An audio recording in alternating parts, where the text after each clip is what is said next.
to examine where the things that I buy are from. Blair McDougall MP joins me, Labour MP for East Renfrewshire, who's been leading an effort in Parliament to crack down on forced labour supply chains. Good afternoon to you. Hi there, Sheila. How are you doing? I'm fine, thank you. Yes. How big a problem is this, would you say? How would you characterise this issue? It's enormous, and I think, Sheila, you hit the nail on the head, which is that with regards to the supply chain problems coming out of China, it's quite a hidden problem. We don't see it because the region in question, Xinjiang, the Uyghur region, is essentially on lockdown. You can't get in there as a journalist. You can't get in there if you are a civil society organisation trying to track some of this awful slave labour that goes on. But behind that lockdown, we reckon there's around 2 million people in internment camps that have huge factories attached to them. We think there are hundreds of thousands of people working as slave labourers in the cotton fields. And that region's producing around about 85% of all of China's cotton. And so, it's hidden, it's not seen enough. It's not unlike... reading about it this morning reminded me of the cotton mills, of our own industrial revolution, the cotton mills, and how eventually the people in places like America who would be buying the cotton there were campaigns there, such as the ones that you and I are talking about now, to really look at how people were being treated. No, absolutely. And it's kind of part of this issue with me is, first and foremost, of course, we are dealing with a moral issue when we look at slave labour in our supply chains. It's also an economic issue. British workers and British industry can't compete with companies who don't have labour costs because they're using slaves. And you mentioned the textile industry.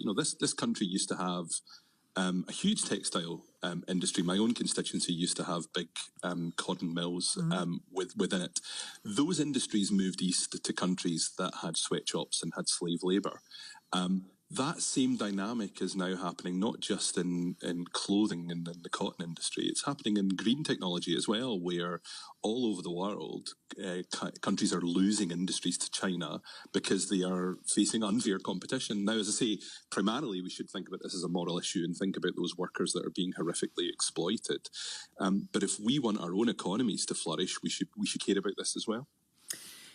That massive social and cultural difference there about human rights and workers' rights. I mean, I'm not sure how you bridge that when it comes to China. Well, I think what you do is you enforce the laws that we already have. So Shein, the company yesterday, the lawyer in question, and I do urge your listeners to go and watch the whole session. This was not willful ignorance. This was withholding. And why was she withholding? Because there are legal consequences to having slave labour in your supply chains. Under the Modern Slavery Act, you could find your profits subject to, proceeds of crime enforcement. There's also another practical... How so, internationally? Internationally, well, because they would be a company trading in the UK, so it would be illegal to have have that being sold in the UK. But Shein are also trying to get listed on the stock exchange in London. They're trying to do that after they were turned away by the regulator who looks at these things in the United States when they tried to list in New York.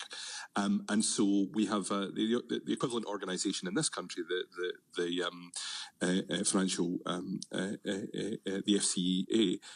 They have this in front of them at the moment, and the reason she didn't want to give details of this is that they have legal responsibilities here as well, and could not list an organisation that was that had slave labour within its supply chain. And this is not something that's speculative. In 2022, laboratory tests were done on cotton garments sold by this company that were traced back to the Uyghur region.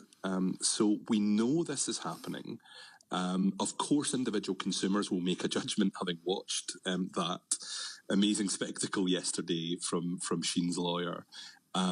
But as a government, as a state, we need to start enforcing the rules that we already have there to prevent these things from getting into the wardrobes of consumers.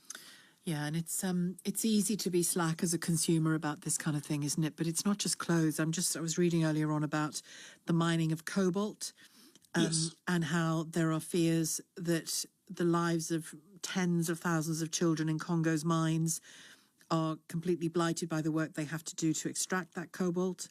For our phones, lithium-ion rechargeable batteries, which we use for smartphones and other things, tablets, laptops, electric vehicles.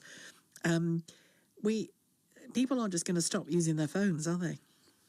No, they're not. And the other example from the Uyghur region that was in the news just before Christmas was British supermarkets with tomatoes that are grown by slave labour,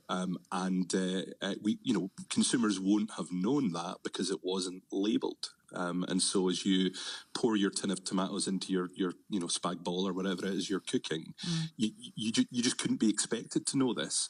So what was it with the tomatoes? So there are tomatoes grown in the Uyghur region as well, which enter the global supply chain. And again, because you can test these things and source back from a laboratory test where they've come from, it was found that British supermarkets were selling tomatoes via Italy that had come from that region. That's interesting.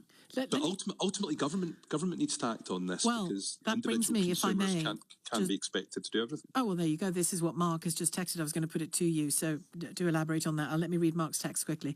It's not my job as a consumer to concern myself with these issues. It's the British government's job to make sure it's illegal to import items from known businesses that promote slave labour.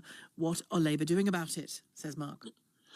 Well, what Labour should be doing is, with Shein in particular, through the regulator, making sure that this company is not listed here.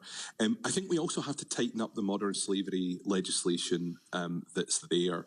In the United States, they have import controls on anything coming from the Uyghur region for the simple reason that when you have a region of China that is essentially a kind of totalitarian nightmare, you cannot have supply chain due diligence. You cannot track where things are made and be confident that they're not being made by forced labour. That's why, for example, Volkswagen have announced they're closing their factory there, because they just couldn't have any confidence that these things are there. But in the United States, they have a law that just says, look, we're not going to take anything from that part of China because it's just too big a risk. We should be doing that, or if we're not going to do that, we should do what other European countries have done, which is put a legal responsibility on companies to do that supply chain due diligence and put the risk onto companies themselves. Because at the moment, and you saw that with Shein yesterday, if companies are forced to choose between their profit margin and protecting people who are victims of forced labour, more often than not, they're going to end up choosing their profit margin. So you need to take that choice away from companies and place the risk on them so that they have a responsibility to do this work. And it's a lot, as a consumer, it's easier to say I won't buy clothes from that shop anymore or from that manufacturer anymore. But the manufacture of phones and these lithium-ion batteries, that's a different kettle of fish altogether, isn't it? No, it is. But I think your caller's question, and you yourself sort of reach back into history. If we think back to what was really the first mass-based political campaign in history, which was the campaign against the transatlantic slave trade, that obviously was ended by an act of Parliament and by enforcement action by the Royal Navy to stop the transatlantic slave trade. But that began with consumers saying, I'm not going to put sugar in my tea because I'm not confident that it's worth the human suffering. So there is a connection, I think, between consumer activity and the pressure that's put on members of Parliament like myself to act on this. But it's everywhere, so much of the supply chains that we have originate in China, and so much of the manufacturing in China, whether it's cotton, whether it's tomatoes, whether it's green manufacturing, particularly solar panels, about all of the what's called polysilicate, which is what solar panels are made of. So much of that originates in this region as well. And so, we as consumers need to raise our voices, but ultimately the responsibility is on Parliament and government to do something about it. Thanks very much indeed for speaking to me today. Blair McDougall, MP. Your calls in a moment.